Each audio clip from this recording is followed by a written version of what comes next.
तो जो असाइनमेंट मैंने आपको दिया है उसमें क्वेश्चन नंबर 3, क्वेश्चन नंबर 8 और क्वेश्चन नंबर 11, इन क्वेश्चंस में आपको दिक्कत आएगी क्योंकि हैप्लॉइड, डिप्लॉइड, मियोसिस, माइटोसिस इसके कॉन्सेप्ट आपके क्लियर नहीं है। तो वो मैं आपको अभी समझा देता हूँ। देखिए, यूजुअली दो टाइप के सेल होते हैं, एक डिप्लॉइड और एक हैप्लॉइड।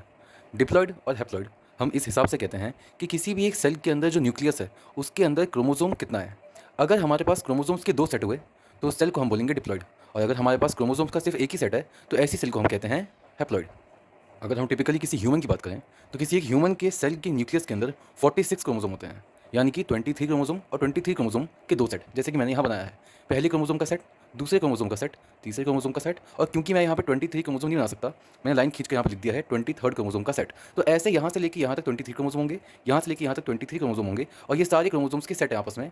तो 23 सेट्स को हम क्या बोलते हैं, एक पूरा ह्यूमन का डीएनए जिसके अंदर 46 क्रोमोसोम होते हैं, 23 के दो सेट्स, ठीक है।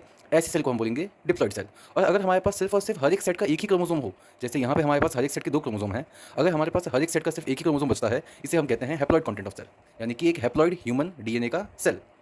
ऐसे ही किसी डिप्लॉइड सेल का रिप्रेजेंटेशन होता है 2n। एन का मतलब होता है क्रोमोसोम का एक सेट, क्योंकि डिप्लॉइड सेल में दो सेट होते हैं तो हम उनको कहते हैं 2n, और क्योंकि हैप्लॉइड सेट में सिर्फ और सिर्फ एक ही सेट होता है हैप्लॉइड डीएनए में, तो उसे हम कहते हैं n। और ये जो 2n डीएनए है, यानी कि दो सेट्स हैं, पहला n और दूसरा n, इन पे क्रोमोसोम का वेट कितना है, तो क्रोमोसोम के इस वेट को हम कैसे दिखाते हैं, 2c से, यानी कि दो एन क्रोमोसोम यानी कि दो सेट क्रोमोसोम, और इनका कुल मिला के जो वेट है उसको हम कहते हैं 2c। यानी कि किसी डिप्लॉइड सेल का रिप्रेजेंटेशन क्या हो गया, दो सेट्स हैं तो 2n, और जो सेट्स हैं उनके अंदर वेट कितना है, रिप्रेजेंट किया जाएगा 2c से। ऐसे ही हैप्लॉइड जो कंटेंट होता है, हैप्लॉइड कंटेंट में सिर्फ और सिर्फ एक ही सेट है क्रोमोसोम का, तो इसको हम बोलते हैं n, और क्योंकि अब इसका वेट भी आधा हो चुका है क्योंकि दूसरा सेट नहीं है, तो इसके वेट को हम क्या बोलते हैं, c। यानी कि हैप्लॉइड सेल को रिप्रेजेंट करेंगे n और c से, और डिप्लॉइड सेल को हम दिखाएंगे 2n और 2c से। Please share this video with your friends too. Thank you.